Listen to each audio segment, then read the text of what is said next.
Hey there, Jake here from CVP. Today we are taking a brief look at Sony's latest camera, the A7R VI. While it's definitely a photo first camera, it does have some pretty interesting video specs, and it also shows some of the new features that we could see come to the next generation of Alpha and FX series cameras. Sony were kind enough to invite us to their office in Weybridge to get hands-on time with the camera. This is a pre-production camera, but they were happy with us conducting any testing we wanted to do, and they haven't had any input on this video. Inside the A7R VI is a never used before 66.8 megapixel full frame stacked Exmor RS sensor, which has a resolution of 9984 by 6656 and a rough size of 35.9 by 23.9 millimeters, which gives it a rough pixel pitch of 3.6 microns. And Sony are claiming that it can capture up to 16 stops of dynamic range. It's great to see another stacked sensor being used in a camera, but this implementation doesn't feature the faster memory on the back of the sensor that other Sony stacked sensor cameras have.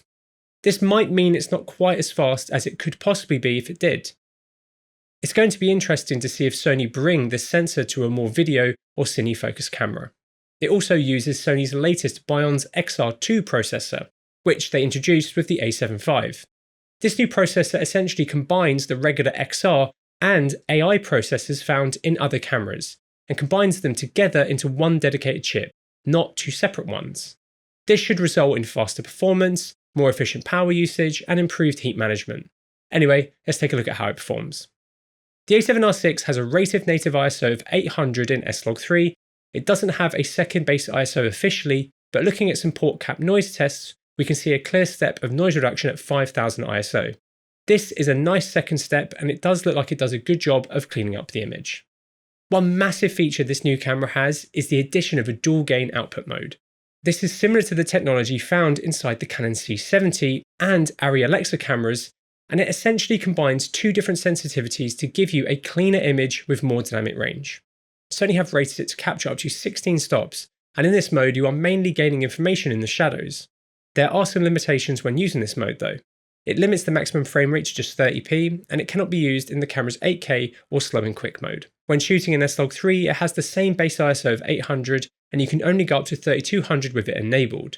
We actually managed to shoot a few example shots and our regular Latitude testing with this mode toggled on and off. In the more regular scenes at ISO 800, where you see the biggest difference is in the shadows. Across multiple of these shots, we can see a clear difference if we zoom into the shadows. So this is going to be really helpful in wide dynamic range scenes where you want to expose for your highlights and pull back shadow information in post.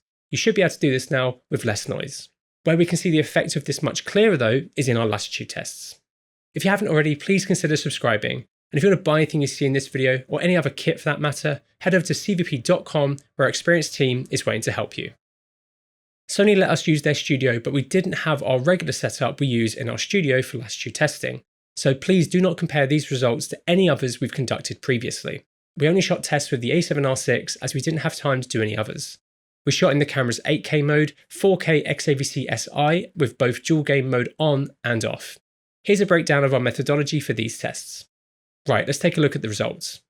Looking at overexposure first, the camera performs well up to about 4 1/3 stops over. At roughly 4 2/3, we can see Sam's skin starting to break and white on our chart beginning to clip. This is a decent point for the cameras to start clipping at. In the 4K modes, with both dual gain on and off, performance is pretty much exactly the same. Where we can see a difference in performance though, is in our underexposure tests. Looking at the 8K and 4K clip with dual gain off, I actually think it performs really well. Even down to like 5 stops under, colour and details held well. But if we turn dual gain mode on, we can see where this new mode really shines. Comparing the 4K clips at 4 stops under, we can see just how much cleaner the image is. It's such a big difference. So yeah, the dual gain mode clearly has much cleaner shadows compared to the regular mode, which is going to make it great for high dynamic range scenes where you want to underexpose more than you normally would, and low light scenes. I'm excited to test this camera out more and understand where you can really take advantage of this cleaner image. We couldn't measure the exact readout speed of the sensor, but we do want to as soon as we get a production camera into our studio. However, we did manage to quickly grab a few pans in a few of the different modes to see how the camera behaves. In 8K 25, it doesn't look too bad for an 8K sensor. When we go into 4K with the dual gain mode off, it looks to perform better, but that makes sense as it's capturing less of the sensor as it's not oversampling as much. When we turn dual gain mode on, we can see that rolling shutter artifacts are much more pronounced and closer to the 8K footage, but that is one of the compromises that Sony mentioned with this dual gain mode. Overall, it doesn't look too bad though, considering its resolution. I'm intrigued to see what the exact numbers are here though. When it comes to recording formats, it's a similar story to other Sony Alpha cameras. You can capture in a mix of XAVC formats including HS, S and SI, which all have different bitrate, compression and sampling options. The different resolution options actually oversample different amounts depending on the frame rate you are recording in. Looking briefly at some examples, the 8K unsurprisingly has the most detailed image. You can see a step down in resolution in the 4K mode, but the image is still good. Like the A7 V, this camera is limited to just 16:9 formats, and there is still no option for recording 25p in H.265, which I really hope they add to the next video focus camera that they release. It can also output RAW via its nice full-size HDMI port. The A7R VI can record 8K up to 30p, but it does have a 1.2 times crop. 4K up to 60 with no crop, but you can also capture 4K 120. In the 4K 120 mode, you have the ability to enable 4K angle view priority mode. This essentially allows you to choose between a cropped image and some in-camera noise reduction, or an uncropped image and less in-camera noise reduction. You can then go into a Super 35 mode, which you can shoot 4K 60 or 4K 120, with the 4K 60 downsampling more of the sensor and using a wider field of view. Sony always does a good job with their high frame rate footage, and the clips from the A7R VI look really good as well. In the camera's photo mode, it can capture up to 30 frames per second continuously using the electronic shutter and up to 10 frames per second using the camera's mechanical shutter. That's really impressive for such a high resolution sensor. It's also blackout free, which is great for action photography and has pre-capture as well. With it being a high resolution Alpha series camera, not primarily designed for shooting video, there are some recording limitations due to the thermals of the system. Here are the numbers that I got from Sony, but of course these will vary depending on so many factors, but it should perform better compared to previous A7R cameras. With the announcement of the A7R VI, Sony also announced a new XLR adapter. This is a new compact XLR module designed primarily for the A7 V and the A7R VI, but it will work with other Sony cameras that have an MI shoe. The big feature it brings though is the ability to record 32-bit float audio in camera, but this is only possible at launch with the A7R VI and A7 V. This is an awesome addition, and in camera you can choose to record it directly attached to your video clip or as a separate WAV file, which is nice. Hopefully we get this feature updated across other Alpha and FX series cameras, both past and future, as 32-bit float is super useful, especially for solo shooters who may forget to set their levels perfectly when shooting. The XLR adapter also now has dual AD converters. The A7R VI can still capture up to 4 channels of audio and features the same noise reduction modes that were added in the A7 V. One extra nice little feature of the XLR adapter is that you can actually use it as an audio interface with your computer using the USB-C on it, which could come in really handy. Stabilisation has also been upgraded. It's now rated to be up to 8.5 stops in the centre and 7 stops in the edge, which is actually a step up from the A7 V.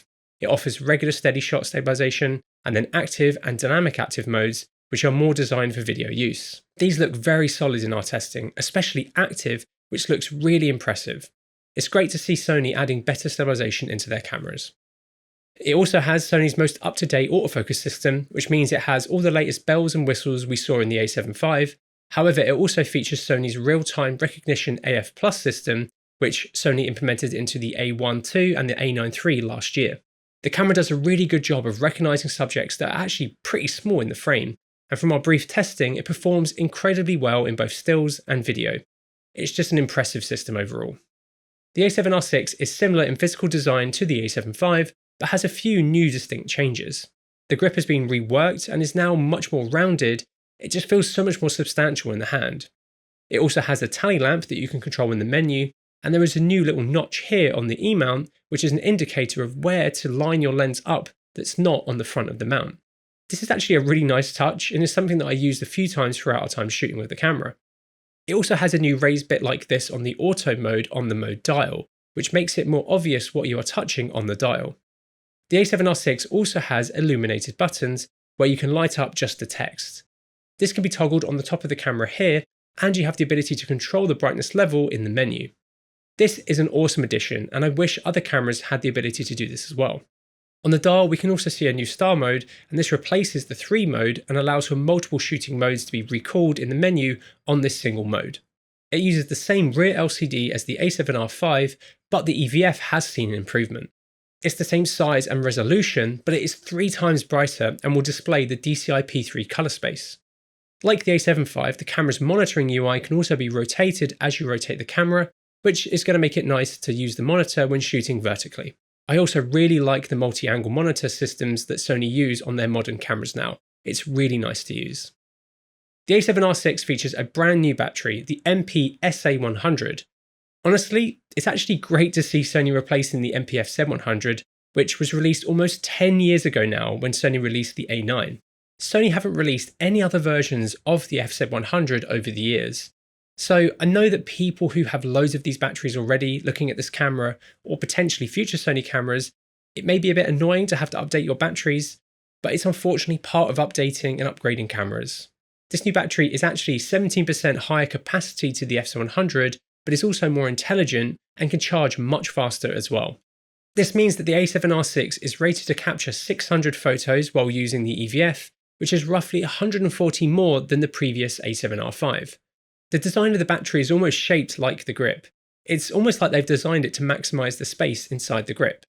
In the camera as well, you can now check a battery's health, which will be really useful for understanding the age and condition of your batteries over the years. They also released a new dual-channel USB-C PD charger for these batteries, which will also allow you to check the health of the batteries as well. And it's been designed to charge these batteries much faster than the previous F700 battery and charger combination. This camera is obviously a photo-focus camera and has loads of performance and features that you would expect to see in a Sony A7R camera.